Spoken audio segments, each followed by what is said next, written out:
হযরত শাহজালাল আন্তর্জাতিক বিমানবন্দরে বিআরটিসি বিমানবন্দর শাটল বাস সার্ভিসের উদ্বোধন করেন সড়ক পরিবহন ও সেতুমন্ত্রী ওবায়দুল কাদের। পরে সাংবাদিকদের এক প্রশ্নের জবাবে তিনি বলেন, দুর্নীতি যেই করুক সরকার জিরো টলারেন্সে রয়েছে। বলেন, দুদকের কাজে সরকার কোনো হস্তক্ষেপ করবে না।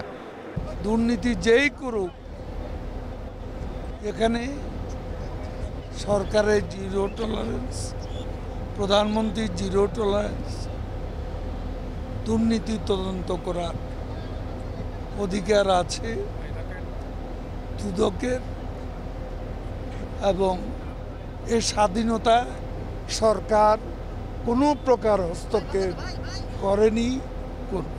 দুর্নীতি নিয়ে শুধু সরকারি আমলাদের দিকে আঙ্গুল না তুলে রাজনীতিবিদদের আয়নায় নিজের চেহারা দেখার অনুরোধ জানান ওবায়দুল কাদের। সরকারি কর্মকর্তারা করে, পলিটিশিয়ানরা করে না, এটাও তো বলা ঠিক।